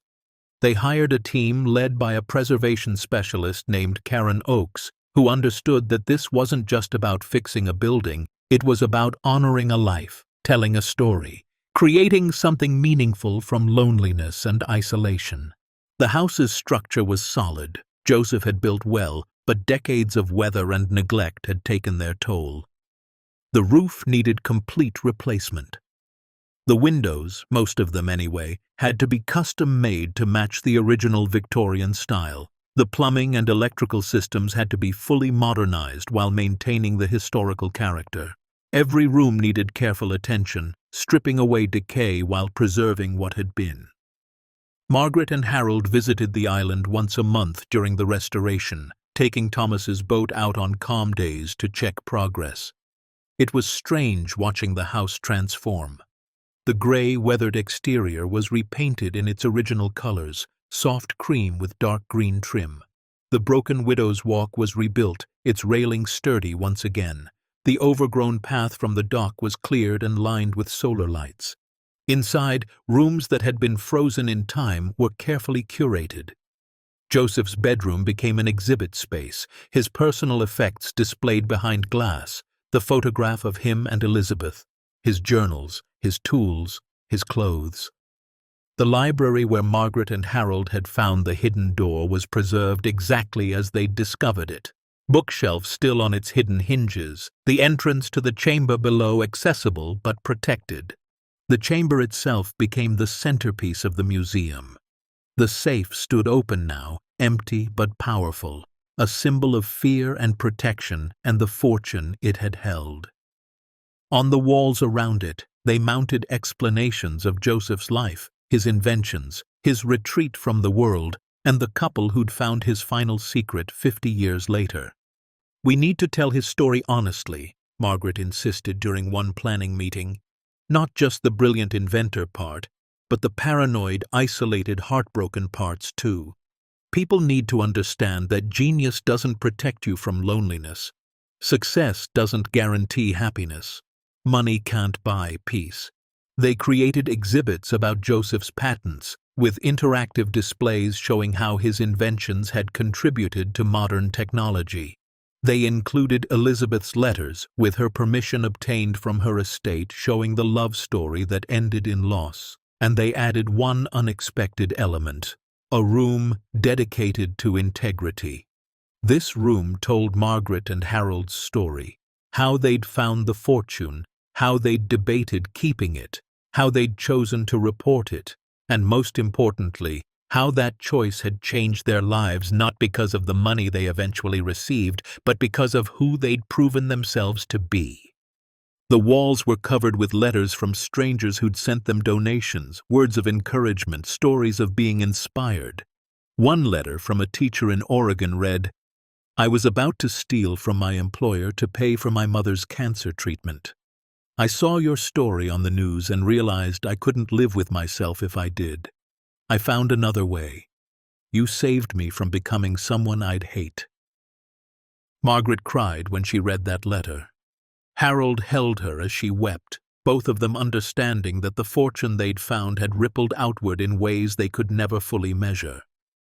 The Whitmore Institute, as they officially named it, opened on October 15th, 2 years and 1 day after Margaret and Harold had first stepped onto Mercy Island. The ceremony was small, deliberately intimate. They invited Thomas, who arrived in his weathered fishing boat looking uncomfortable in a suit. They invited Patricia Vance, who'd fought for them when they had nothing. They invited Emma and the grandchildren. They invited Judge Morrison, who declined but sent a beautiful letter of congratulations. And they invited survivors. People who'd faced loss, isolation, financial ruin, medical crises, all the things Margaret and Harold had experienced. People who'd felt forgotten by the world.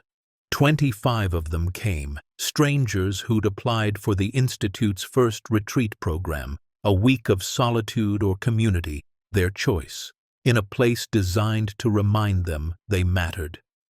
Margaret stood on the newly rebuilt dock, the same spot where she'd first arrived, terrified and desperate, looking for one last adventure. Now the house behind her glowed warm in the autumn sunset, lights in every window, the lonely house lonely no more. "Welcome," she said to the small crowd gathered. "Welcome to a place that understands what it means to be forgotten." Joseph Whitmore built this house as a fortress against a world he feared would steal from him. He died here alone, convinced that trust was impossible. But sometimes the darkest stories have unexpected endings. Sometimes people surprise you. Sometimes integrity still matters. She paused, looking at Harold, at Emma, at the grandchildren, at the strangers who'd become part of this story.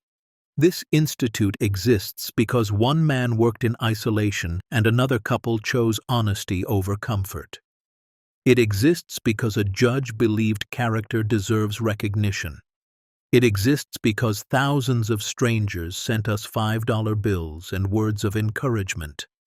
It exists because we all need to be reminded sometimes that we're not alone, that our struggles matter, that who we choose to be in our darkest moments defines us more than any fortune ever could. The first year, the Whitmore Institute welcomed 300 visitors.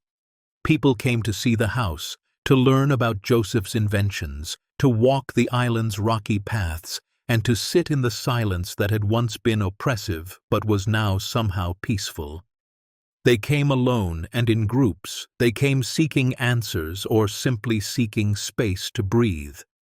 A veteran who'd lost both legs in Afghanistan came and spent 3 days in Joseph's observatory, looking at stars, processing trauma in solitude that felt safe rather than isolating. A recently divorced woman came with her 2 children and told them stories about resilience while exploring the exhibits about Joseph and Elizabeth's love that endured despite separation. A young inventor came to study Joseph's patents and left inspired to create technology that helped people rather than defended against them. Margaret and Harold moved into a cottage they built on the mainland side, close enough to oversee the institute but far enough to maintain privacy. They were in their 70s now, Harold's heart requiring careful monitoring, Margaret's arthritis slowing her movements, but they were alive in a way they hadn't been in years. Every morning, weather permitting, they took Thomas's boat. He'd become a friend, a fixture in this unlikely story, out to the island. They walked through the museum, greeting staff and visitors. They sat in the library where they'd found the hidden door. They descended into the chamber and stood before the open safe, remembering the night they'd cracked it open and found a fortune, remembering the moment they'd chosen integrity over comfort. "Do you ever regret it?" Harold asked one afternoon, 3 years after the Institute had opened. "Reporting it? Going through everything we went through?" Margaret thought about this honestly. They'd ended up with money, yes, but they'd also endured months of uncertainty, public scrutiny, family tension, and fear. They'd risked everything on the belief that doing right would matter. "No," she said finally, "because even if we'd gotten nothing, even if the judge had ruled against us and we'd lost everything, we still would have known who we were. We would have known we faced the test and passed. That's worth more than any amount in any safe." The letters kept coming. Not asking for money, thankfully they'd been careful about that. But sharing stories, telling them how their choice had impacted lives across the country and around the world. A man in Japan wrote that he'd been embezzling from his company but stopped after reading about them. A woman in Brazil wrote that she'd been about to lie on her taxes but decided against it. A teenager in Australia wrote that he'd been planning to cheat on his college entrance exams but chose to study instead, inspired by 2 elderly Americans who'd chosen honesty when they could have chosen wealth. "We're not heroes," Margaret said after reading a particularly effusive letter. "We just did what anyone should do." But Emma, visiting for dinner with the grandchildren, disagreed. "Mom, that's exactly what makes it heroic. You didn't do something extraordinary.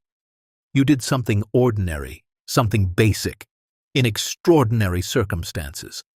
You proved that normal people can still choose right over easy. That's powerful." Sophia, now 17 and thinking about college, asked the question that had been bothering her. "But Grandma, what if the judge had ruled against you? What if you'd done all that and gotten nothing?" Margaret looked at her granddaughter, seeing the worry in her young face, the fear that virtue might not be rewarded. "Then we would have been broke and old, but we would have been broke and old with our integrity intact. Some things you can't put a price on, sweetheart. Once you sell your character, you can never buy it back." 5 years after they'd first stepped onto Mercy Island, the Whitmore Institute had become something beyond what they'd imagined. It wasn't just a museum or a retreat center. It had become a symbol, a place where people came to remember that in a world obsessed with wealth and success and getting ahead, there was still value in simply being good. Universities brought ethics classes, churches brought youth groups, families brought children they wanted to raise with values beyond material success. And always, always there were the lonely people, the forgotten people, the people who felt invisible in a world that seemed to value only youth and productivity and profit. For them, the house on Mercy Island was proof that even in isolation, even in obscurity, even in the loneliest places, there was still worth, still meaning, still the possibility of being found. On the 6th anniversary of opening the Institute, Margaret and Harold returned to the island for a special ceremony. They were dedicating a new exhibit, letters and photographs from the thousands of people whose lives had been touched by their story. The walls were covered with testimonials, proof that one choice, made in a dusty underground chamber by 2 scared elderly people, had rippled outward in ways they could never have predicted. As the sun set that evening, Margaret and Harold stood on the Widow's Walk, looking out over the Atlantic. The same ocean that had once isolated Joseph, that had made this house the loneliest in America, now connected it to the world. Boats came and went. Visitors arrived seeking something they couldn't quite name and left having found something they didn't expect. "We did it," Harold said quietly.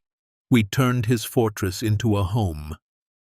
Margaret nodded, leaning against him. They were old now, truly old, both aware their time was growing short. But they were together, and they were at peace, and they had created something that would outlive them. "Do you think he knows?" she asked. "Joseph, do you think wherever he is, he knows what happened?" That two people found his treasure and proved him wrong about humanity? Harold was quiet for a moment. Then he smiled. I hope so. I hope he and Elizabeth are somewhere together, finally, and they're watching all this and they're happy. Below them, lights began to glow in the museum windows. Staff prepared for evening programming. Visitors gathered in the library for a discussion group about ethical decision-making. In the chamber below, the open safe stood as a reminder that the greatest treasures aren't always the ones we keep. Margaret and Harold descended from the widow's walk, their movements slower now, but still steady, still together. They walked through rooms they'd restored, past exhibits they'd created, through a house that had once represented isolation, but now represented hope. In the library, a young couple stood before the bookshelf that had hidden Joseph's secret. The man pulled on the false front, and the door swung open, just as it had for Margaret and Harold 6 years ago. The couple descended into the chamber, and Margaret could hear their gasps of awe as they saw the safe, as they read the story of what had been found and what had been chosen. "That's why we're here," Harold whispered. "Not to tell people what to choose, but to remind them they have a choice." They stayed on the island until the last ferry left, until the lights began to dim, until the house settled into the peaceful silence of another night. As Thomas's boat carried them back to the mainland, Margaret looked back at the Whitmore Institute, lit against the darkening sky. "Thank you," she said softly. Harold understood she wasn't talking to him. She was talking to Joseph, to Elizabeth, to Judge Morrison, to Patricia Vance, to every stranger who'd sent them $5 and a note of encouragement, to everyone who'd been part of this impossible journey. Thank you for reminding us that we still mattered, that our choices still counted, that two old, broke, forgotten people could still change the world by simply choosing to do what was right. The boat cut through calm water, heading home, and Margaret realized that this was the greatest fortune they'd found. Not the money in the safe, but the knowledge that integrity still had value, that character still mattered, that the world could still be surprising and beautiful and just if enough people chose to make it so. 7 years after they'd first climbed onto Thomas's boat with nothing but a magazine photograph and desperate hope, Margaret passed away peacefully in her sleep. She was 79 years old. She'd spent her final years not worrying about bills or being invisible, but creating something that would outlast her, something that proved her life had meaning beyond survival. Harold lived 2 more years, visiting the island daily when weather permitted, sitting in the library where they'd found the hidden door, telling their story to anyone who would listen. When he passed at 83, he left instructions that he wanted his ashes scattered in the same place as Margaret's. From the widow's walk of the Whitmore Institute, returned to the place where they'd found not just a fortune, but themselves. Emma and the grandchildren took over management of the Institute, continuing the work Margaret and Harold had started. Sophia, now studying ethics and philosophy in college, wrote her thesis on her grandparents' decision, exploring the question of whether integrity could be measured in economic terms. Michael, studying engineering, created a scholarship in Joseph Whitmore's name for inventors who wanted to create technology that helped rather than harmed. The story lived on, told in articles and books, in ethics classes and family dinner conversations, in letters sent to the Institute from people who'd been inspired to make their own hard choices. The lonely house on Mercy Island became a destination, a pilgrimage site for people who needed to remember that in a world that often felt corrupt and cynical and driven purely by greed, there were still people who chose differently.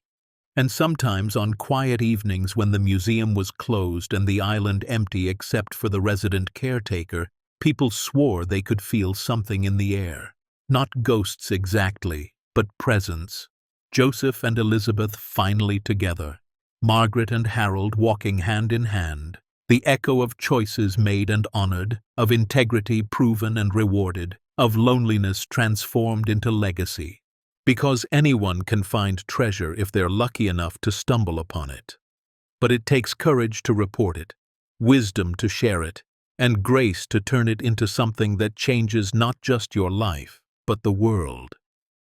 Margaret and Harold Mitchell understood that the loneliest house in America wasn't lonely because it stood alone on an island.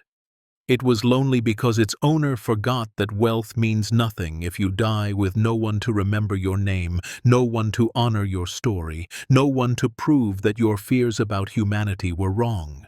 They remembered Joseph. They honored his legacy.